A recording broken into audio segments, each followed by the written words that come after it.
참 좋으신 예수 그리스도께서 복결교회 교우님들과 함께 하시기를 기원합니다. 저는 신앙생활을 하면서 기도하는 내용이 몇 가지가 있습니다. 새벽 기도에 나올 때마다 교회를 위해서 기도하고요. 그리고 여러분들 건강하시기를 기도합니다. 우리 모두가 하나님의 은혜를 받는 넉넉한 마음이 있기를 기도하곤 합니다. 그 중에서 저 자신을 향한 기도를 할 때가 있는데 그 중에 한 가지가 내가 믿음대로 살게 하여 주옵소서라고 기도를 하곤 합니다. 저는 제가 공부하고 기도하고 깨달은 믿음을 삶으로 보여줄 수 있으면 참 좋겠다라는 생각을 하면서 삽니다. 그래서 기도할 때마다 나의 믿음대로 살게 하여 주옵소서라고 기도를 합니다. 그러나 시간이 흐를수록 이 기도가 얼마나 어려운 내용인지를 깨닫곤 합니다. 믿음대로 산다는 것 참 어렵더라고요.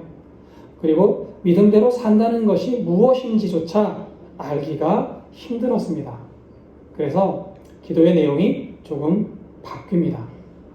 하나님, 제가 매일 주님 앞에 서게 하여 주옵소서라는 기도를 이제는 드리곤 하는 거예요. 오늘 본문의 예수님은 하나님 앞에 서려고 하셨던 분입니다. 하나님 앞에서 하나님의 뜻이 무엇인지를 먼저 생각하고 하나님 뜻대로 행동하려고 하셨던 겁니다. 반면에 오늘 본문에서 볼 수 있는 바리새인들은 하나님 앞이 아닌 사람의 말에 귀를 기울였고 사람들 사이에서 높아지려는 모습을 보입니다. 하나님 앞에 서려는 것이 아니라 사람들 앞에 서려고 했던 거지요. 바리새인과 예수님의 모습을 비교하면서 오늘 나의 신앙의 모습을 돌아볼 수 있으면 좋겠습니다. 오늘 읽은 본문은 예수님께서 초대받으신 바리새인 지도자의 식사 자리에서 일어난 사건입니다. 신약 성경을 읽다 보면, 복음서를 읽다 보면 예수님 시대에 이스라엘에는 4개의 파벌이 있었다는 사실을 알 수 있습니다. 사두개파, 바리새파, 그리고 에세네파, 그리고 젤롯당이 그들입니다. 사두개파는 당시의 제사장들과 지위가 높은 부자들이 주로 속해 있었습니다. 자신의 안녕을 위해서 로마에 적극적으로 동조했던 사람들, 그들을 사두개파라고 부릅니다. 지위가 높았고 또 부자들이 이 계열에 많이 속해 있었습니다. 에세네파는 은둔 신앙인들을 말합니다. 광야에서 은둔 생활을 하면서 율법을 연구하고 필사하면서 신앙의 순수성을 지키려 했던 사람들, 그들을 에세네파라고 부릅니다. 세례자 요한이 이 에세네파였을 것이라고 신학자들은 이야기하곤 합니다. 젤롯당은 로마로부터의 독립을 위해서 폭력적인 방법도 불사했던 사람들, 그들을 젤롯당이라고 이야기를 합니다. 오늘 말씀에 등장하는 바리새파는 하나님의 뜻에 따라 율법을 잘 지키는 것이 이스라엘의 회복과 구원의 길이라고 믿었던 사람들, 그들을 바리새파라고 합니다. 바리새파라는 말은 분리된 사람들이라는 뜻이에요. 분리주의자들. 그러니까 나는 달라라고 이야기하는 사람들. 나는 저들과 달라. 나는 저들과 달리 경건한 사람이야. 나는 저들과 달리 깨끗한 사람이야. 신앙적으로 순수하고 높은 경지에 이른 사람이야 라고 믿었던 사람들, 그들을 바리새파라고 부릅니다. 스스로를 신앙이 돈독하고 율법적으로 깨끗하다고 여겼던 사람들을 말합니다. 복음서를 읽으면서 자주 등장하는 율법학자 또는 서기관들이 바로 이 바리새파에 속한 사람들이라고 보시면 거의 맞습니다. 오늘 말씀은 예수님께서 안식일날 바리새파 지도자의 식사 자리에 초대받으면서 이야기가 시작됩니다. 1절 말씀입니다. 안식일에 예수께서 한 바리새인 지도자의 집에 떡 잡수시러 들어가시니 그들이 엿보고 있더라. 본문에서 그들이 엿보고 있었다라고 말할 때 이 그들은 식사자리 주변에 있던 다른 바리새인들을 의미합니다. 바리새인들은 예수님을 엿보고 있었다라고 말합니다. 왜 엿보지요? 예수님을 책잡으려고 엿보는 거예요. 예수님께서 안식일에 해서는 안 되는 행동을 하시는 게 아닐까? 만약에 예수님께서 안식일의 규정을 어기면 예수님을 질타하려고, 질시하려고 엿보고 있었던 겁니다. 그러면서 만약에 예수님께서 안식일의 규정을 어긴다면 그들은 속으로 만족하면서 이렇게 생각할 거예요.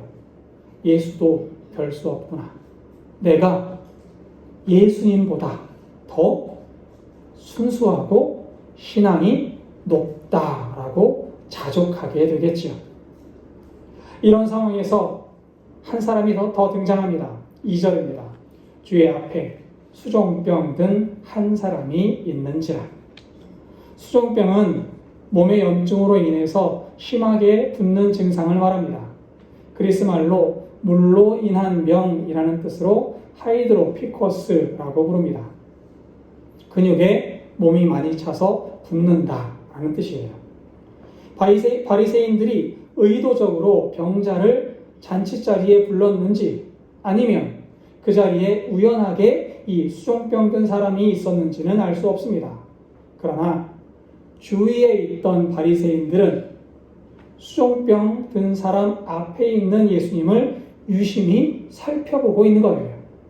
예수님께서 병을 고쳐서 안식일 규정을 어기는지 노려보고 있는 거죠. 예수님께서 이 사람의 병을 고치면 바리새인들은 예수님을 비난할 겁니다. 율법도 모르는 사람, 율법도 지키지 않는 사람, 부정한 사람, 최소한 나보다 못한 사람이라고 생각하게 될 겁니다.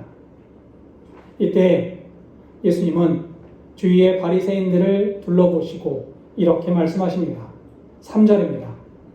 예수께서 대답하여 율법 교사들과 바리새인들에게 이르시되 안식일에 병 고쳐주는 일이 합당하냐 아니하냐. 여러분, 바리새인들은 철저하게 안식일의 노동을 금지하고 있습니다. 안식일에 일을 하면 안 된다는 거예요. 안식일에 일하면 안 된다는 규정은 구약 성경에도 기록된 율법 조항입니다. 출애굽기 20장 10절은 이렇게 말합니다. 일곱째 날은 내 하나님 여호와의 안식일인즉 너나 내 아들이나 내 딸이나 내 남종이나 내 여종이나 내 가축이나 내 문 안에 머무는 객이라도 아무 일도 하지 말라. 이게 법이에요. 안식일에 일하면 안 됩니다. 심지어 하나님은 안식일에 일하면 죽이라고 명령하고 계십니다. 출애굽기 31장 15절입니다. 엿새 동안은 일할 것이나 일곱째 날은 큰 안식일이니 여호와께 거룩한 것이라.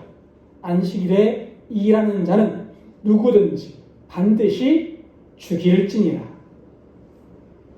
율법의 이러한 명령 앞에 유대인들은 안식일과 관련된 여러 규정을 만들 수밖에 없었습니다.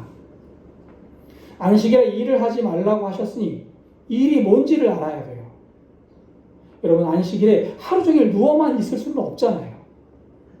조금이라도 걷게 되고 한두 발이라도 밖으로 나갔다 오게 되고 또 어떠한 일이든지 몸을 움직여야 합니다. 이 모든 일을 일이라고 할 수 없으니까 성경에서 일이라고 하는 것이 무엇인지를 규정해야 합니다. 그렇게 만들어진 것이 39가지 일에 대한 목록이에요. 유대인들은 이 39가지의 일을 안식일에 하지 않습니다. 바느질하는 것, 또 불을 켜는 것, 불을 끄는 것, 그리고 양의 가죽을 벗기는 것, 이 모든 일들을 하지 않아요. 그런데 이 39가지의 일만 하면 되는 것도 아닙니다. 여러분, 걸음걸이를 한번 생각해 볼까요? 얼만큼 걸어야 일이고 얼만큼 걸으면 일이 안 되는 걸까요? 유대인들 사이에서 이 걸음에 대한 논쟁이 치열하게 벌어졌던 적이 있습니다. 안식일 날 1000걸음 이상 걸으면 일입니다 라고 규정했던 사람도 있고, 안식일날 마을 밖으로 벗어나면 일입니다 라고 규정했던 사람도 있습니다. 이렇게 규정에 규정이 더해지고 규정에 규정이 더해지면서 안식일에 대한 법은 복잡해질 수밖에 없었습니다. 이렇게 복잡하게 안식일 규정을 생각하던 바리새인들에게 예수님께서 한 가지만 딱 물으시는 거예요. 안식일에 병을 고쳐주는 일이 옳으냐, 옳지 않으냐. 사실 유대교의 전통에서도 안식일에 생명을 구하기 위해서 안식일 법을 유보할 수 있다라는 전통이 있었습니다. 여기에서 문제는 수정병이 당장 생명이 위독한 병이냐, 오늘 고치지 않으면 이 병자가 죽느냐라는 겁니다. 수정병이 당장 죽을 병이라면 예수님께서 고쳐주셔도 안식일 규정을 어기는 것이 아니겠지만, 만약에 오늘 고치지 않아도 죽지 않는다면 예수님께서 이 병자를 고쳐주시는 일이 안식일 규정을 어기는 것이다 라고 유대인들이 생각할 것입니다. 그런데 예수님은 복잡한 규정, 복잡한 생각 다 떨쳐버리시고 한 가지만 물으시는 거예요. 안식일에 병 고치는 일이 옳으냐, 옳지 아니하냐. 만약에 규정들 다 내려놓고 안식일에 이 병자의 병을 고치는 일이 하나님의 뜻에 합당한 일이면 내가 하겠다. 안식일에 병 고쳐주는 일이 하나님의 뜻에 합당하지 않다면 내가 하지 않을 것이다 라는 겁니다. 여러분은 어떻게 생각하십니까? 안식일에 병을 고쳐주는 일이 합당한 일입니까? 아니면 합당하지 않습니까? 안식일에 아파하고 눈물 흘리는 사람의 눈물을 닦아주는 일이 하나님의 뜻에 맞는 일입니까? 아니면 하나님의 뜻에 어긋나는 일입니까? 4절에서 예수님은 그 병자에게 손을 대어 병을 고쳐주시고 5절에 이렇게 말씀하십니다. 또 그들에게 이르시되 너희 중에 누가 그 아들이나 소가 우물에 빠졌으면 안식일에라도 곧 끌어내지 않겠느냐 하시니, 안식일에 소가 우물에 빠졌다면 당연히 소를 끌어내겠지요. 그리고 5절 말씀 뒤에는 한 문장이 숨겨져 있습니다. 하물며 하나님께서 사랑하시는 사람을 구하는 일이 하나님의 뜻에 어긋나겠느냐라는 겁니다. 랍비의 전통에 따르면 안식일에 우물에 빠진 소를 구하는 일은 안식일을 어기는 행동이 아니었습니다. 소를 구하는 일이 당연한 일일진데 사람을 고통에서 또는 고난에서 구하는 행동을 하나님께서 기뻐하지 않으시겠느냐라고 말씀하시는 겁니다. 본문에서 우리가 놓치지 말아야 하는 점이 있습니다. 예수님께서는 이 병자를 고치시는 일이 합당하냐, 합당하지 않으냐, 그 한 가지를 물으시지만 그 질문 속에는 더 깊은 의미가 담겨 있다는 겁니다. 그것이 무엇입니까? 안식일에 하나님의 뜻을 생각하는 일이 우선되어야 한다는 거예요. 안식일에 하나님을 만나는 일이 가장 중요한 일이다라고 말씀하고 계신 겁니다. 예수님은 하나님께서 기뻐하시는 행동을 하려고 하신 겁니다. 예수님은 하나님 앞에 서셨고 하나님의 뜻을 먼저 생각했고 하나님의 뜻을 실천하려 하셨습니다. 이것이 사람들이 만들어 놓은 수많은 안식일 규정보다 더 소중하고 더 중요하다고 예수님은 말씀하고 계신 겁니다. 하나님은 사람을 사랑하셨습니다. 하나님은 사람들을 구원하기를 원하셨습니다. 하나님은 사람들을 구원하기 원하셔서 그 독생자 예수님을 이 땅에 보내주셨습니다. 예수님은 하나님의 뜻에 따라 사람을 구하기 원하셨던 겁니다. 율법도 이스라엘을 하나님의 백성으로 세우시기 위해서 주신 지침서라고 말씀을 드렸습니다. 그러니 율법의 기본 정신도 하나님의 뜻을 바로 알고 하나님의 뜻을 실천해야 한다라는 겁니다. 그러나 바리새인들은 하나님의 뜻을 먼저 생각하지 않습니다.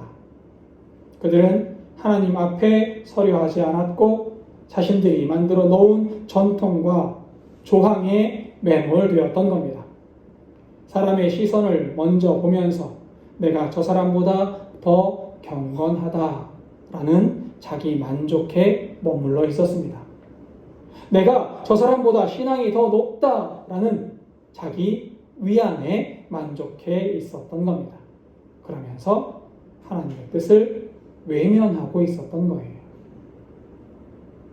예수님은 하나님 앞에 서려 하셨지만 바리새인들은 하나님 앞이 아닌 사람들 앞에 서려 했고 사람들의 인정을 구하려 했고 사람들의 존중을 받으려고만 하고 있었습니다. 신앙적으로 경건하다고 생각했던 바리새인들은 하나님 앞이 아닌 사람 앞에 서려 했기 때문에 예수님의 질문에 또는 예수님의 말씀에 아무런 대답도 할 수가 없었던 겁니다. 6절입니다. 그들이 이에 대하여 대답하지 못하니라. 뒤이어서 하나의 이야기가 이어집니다. 잔치의 자리에 초대받은 사람들마다 저마다 높은 자리에 앉으려 하고 있었습니다. 7절입니다. 청함을 받은 사람들이 높은 자리 택함을 보시고 그들에게 비유로 말씀하여 이르시되 예수님 시대에 그리스와 로마의 식사 자리에는 정해진 자리가 있었다고 합니다. 누가 어디에 앉아라 라는 것이 아니라 사람들마다 지위에 따라 앉을 자리가 거의 정해진다는 거예요. 식사 자리의 가장 상석에는 지혜를 가르치는 선생이 앉았고 그리고 사회적 지위와 높은 사람 순으로 또 주인과의 관계가 가까운 사람 순으로 상석에서부터 말석까지 자리가 주어졌던 겁니다. 바리새인 지도자의 식사 자리에 초대받은 사람들은 저마다 나는 저 사람들보다 높다. 그러니 내가 상석에 앉아야 한다. 라고 생각했던 겁니다. 나는 저 사람보다 경건하고 중요한 사람이다. 그러니 내가 조금 더 높이 올라갈 수 있다라고 믿었던 거지요. 이 모습을 보신 예수님은 사람들에게 비유로 말씀하십니다. 만약에 혼인잔치에 초청을 받거든 높은 자리로 가지 말고 가장 낮은 자리로 가서 앉으십시오. 만약 높은 자리에 앉아 있다가 나보다 높은 사람이 오면 부끄러워서 제일 끝자리로 갈 수밖에 없을 겁니다. 라고 말입니다. 예수님의 이 말씀은 당시에 선생들이 가르치던 지혜의 말씀이었습니다. 잠언 25장 6절에서 7절은 이렇게 이야기합니다. 왕 앞에서 스스로 높은 채 하지 말며 대인들의 자리에 서지 말라. 이는 너 사람이 내게 이리로 올라오라고 말하는 것이 내 눈에 보이는 귀인 앞에서 저리로 내려가라고 말하는 것보다 나음이니라. 왕이 잔치를 벌여서 왕의 잔치에 초대를 받게 되거든 높은 자리에 앉을 생각을 먼저 하지 마십시오 라고 말하는 거예요. 만약 내가 분수보다 높은 자리에 앉아 있다가 나보다 높은 사람이 오면 주인과 그 사람이 나에게 와서 저리 비키십시오 말하게 될 것이고 그 소리를 들으면 부끄럽지 않겠느냐라는 거지요. 이스라엘의 유명한 랍비였던 시므온 아자이라는 사람은 이런 말을 합니다.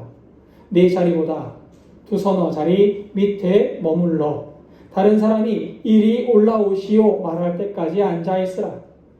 윗자리로 올라가는 일부터 시작하지 말라. 이 경우 사람들이 너에게 내려오라 라고 말하게 될 것이다. 사람들이 너에게 내려오라 라고 말하는 것보다 올라오라 라고 말하는 것이 더 좋지 않겠느냐 라고 말하는 거예요. 예수님은 고대의 가르침을 사람들에게 들려주고 계십니다. 그리고 10절을 이어 말씀하십니다. 청함을 받았을 때에 차라리 가서 끝자리에 앉으라. 그러면 너를 청한 자가 와서 너더러 거치어 올라 앉으라 하리니 그때에야 함께 앉은 모든 사람 앞에서 영광이 있으리라.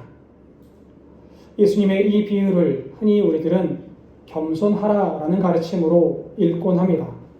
낮은 곳에 앉는 겸손한 마음을 가져야 한다는 거지요. 그러나 지난주에도 말씀을 드렸지만 성경은 도덕을 가르치는 책이 아닙니다. 또는 세상의 처세술을 알려주는 책도 아닙니다. 그렇다면 예수님은 왜 이런 말씀을 우리들에게 들려주시는 걸까요? 본문을 읽을 때 우리가 눈여겨보아야 하는 대목이 있습니다. 뭐냐면 너를 청한 자가 와서 올라오라 라고 말한다는 거예요.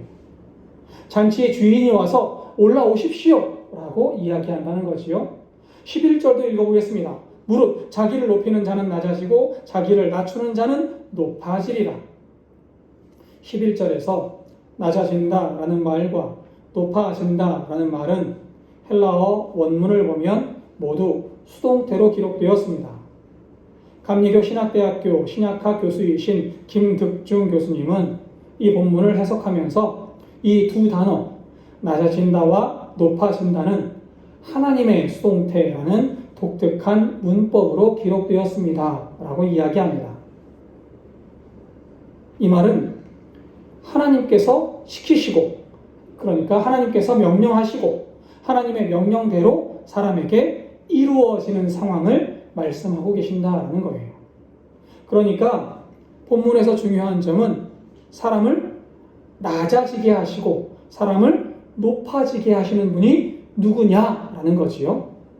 사람을 낮아지게 하시는 분이 누구십니까? 하나님이십니다. 사람을 높아지게 하시는 분은 또 누구십니까? 하나님이십니다. 자신을 겸손하게 해서 저 낮은 자리로 내려가면 누가 그 사람을 높이십니까? 하나님께서 높이신다는 거예요. 그리고 나 자신을 교만하게 해서 자신을 높이는 그 사람을 낮추시는 분 역시 하나님이시라는 겁니다. 그렇다면 예수님께서 들려주시는 이 겸손하여라, 낮은 곳으로 내려가라 라는 말씀의 의미가 조금은 달라질 수 있습니다. 무슨 말이냐면 예수님은 나를 하나님 앞에 세워야 합니다 라고 우리들에게 가르쳐주고 계신다는 거예요. 오늘의 본문을 그냥 겸손하여라, 낮은 자리로 내려가라 라고만 읽으면 세상에서 우리가 겪는 일들과 너무나 차이가 있습니다. 여러분, 우리가 세상에서 무조건 낮은 자리로 내려가면 사람들이 무조건 우리를 올려주나요? 그런 경험 많이 해보지 않았습니다. 낮은 자리에 앉은 사람을 무조건 높이는 경우 그렇게 흔하게 벌어지는 일은 아닙니다. 또 겸손하라라는 명령은 우리가 어디까지 낮아져야 겸손할 수 있는 겁니까? 어디까지 낮아지고 어디까지 우리를 낮추어야 겸손하다라는 말을 들을 수 있지요? 이 기준도 명확하지 않습니다. 성경은 겸손에 대한 기준을 우리들에게 이야기해주고 있지 않습니다. 예수님께서 낮은 곳으로 내려가라 라는 말씀은 겸손하여라 라거나 나를 무조건 낮추어라 라는 의미가 아니라 나를 하나님 앞에 세워야 한다 라는 의미인 거예요. 나를 하나님 앞에 세우는 사람은 겸손할 수밖에 없습니다. 왜냐하면 하나님의 그 크신 사랑 앞에 나는 너무나 초라한 인간이기 때문입니다. 하나님의 그 전지전능하신 능력 앞에 나는 너무나 무능한 사람이기 때문에 하나님 앞에 선 사람은 겸손할 수밖에 없습니다. 또한 하나님 앞에 선 사람은 자부심을 가질 수밖에 없습니다. 하나님께서 나를 높이실 것이기 때문입니다. 낮은 나를 높이셔서 저 하나님 나라, 하나님 보좌 우편까지 올리실 것이기 때문에 나는 하나님 앞에서 자부심을 가질 수밖에 없는 거예요. 1절부터 6절까지의 내용에서 바리새인 지도자의 집에 식사 초대를 받으신 예수님은 하나님 앞에 자신을 세우셨고 하나님의 뜻을 받아 하나님의 뜻대로 행동하셨습니다. 하나님 앞에 서신 겁니다. 그러나 식사 자리의 다른 사람들은 하나님 앞에 서지 않습니다. 내가 경건하다고 사람들에게 인정받기를 원하고 내가 신앙이 좋다고 사람들에게 칭송받기를 원하고 있었던 겁니다. 그래서 그들은 예수님의 질문에 아무런 대답을 하지 못했고 병으로 고생하는 사람들을 보고도 움직이지 않았던 겁니다. 7절부터 11절까지의 잔치자리에서 상석에 앉으려고 했던 사람들은 누구를 말할까요? 본문이 누구라고 말하지는 않지만 식사자리가 바리새인 지도자의 초청이었던 것을 감안하면 그 사람들은 바리새인들이었을 겁니다. 스스로 율법의 전문가라고 생각하고 있었고 스스로 경건한 사람이라고 자부하는 그들이 세상의 잔치에서 상석을 고집하고 있었던 겁니다. 하나님께서 올리실 하나님 나라의 잔치는 생각하지 않고 세상에서 인정받는 것, 세상에서 사람들 눈에 높아 보이는 일에만 온통 신경을 쓰고 있었던 거지요. 본문에서 예수님의 모습과 바리새인의 모습은 너무나 극명한 대조를 보이고 있습니다. 그렇다면 우리의 모습은 어떻습니까? 우리는 누구의 본을 따르고 있습니까? 아니, 누구의 본을 따라야만 하겠습니까? 잔치자리에서 상석에 앉으시겠습니까? 아니면 하나님 앞에 앉아서 하나님의 뜻을 먼저 구하시겠습니까? 사랑하는 성도 여러분, 오늘 말씀은 단순히 잔치자리에서 예절을 가르치는 교훈이 아닙니다. 예수님은 우리가 사람들 앞에 서지 않고 하나님 앞에 서야 한다는 사실을 일깨워 주시고 있습니다. 바리새인들은 사람들에게 보이려고 자리를 차지했고 예수님을 엿보며 예수님을 평가하고 있습니다. 그러나 예수님은 오직 하나님 뜻을 따라 병든 사람들을 고치시고 하나님 앞에서 겸손히 자신을 낮추셨습니다. 우리는 예수님의 신앙의 본을 따라야만 할 겁니다. 믿음대로 산다는 것은 곧 하나님 앞에 서는 것을 의미하기 때문입니다. 이 세상에서 진정한 겸손은 하나님 앞에 서는 것, 하나님 앞에서 살아가는 삶을 의미하기 때문입니다. 하나님 앞에 선 사람은 교만할 수 없습니다. 하나님의 거룩함과 사랑 앞에서 우리는 작은 존재임을 느낄 수밖에 없기 때문입니다. 그러나 하나님께서는 낮아진 자를 높이시는 분임을 잊지 마십시오. 하나님은 그 앞에 겸손히 선 사람을 불러 상석에 앉히시는 분이십니다. 그러므로 복길교회의 모든 성도님이 사람 앞이 아니라 하나님 앞에 설 수 있기를 바랍니다. 낮은 자리에 앉는 겸손한 마음으로 하나님의 뜻을 따라 살아가는 믿음의 길 걸어가시기를 바랍니다. 그러할 때 하나님께서 우리를 높이시고 영광의 자리에 앉히실 줄 믿습니다. 기도하겠습니다.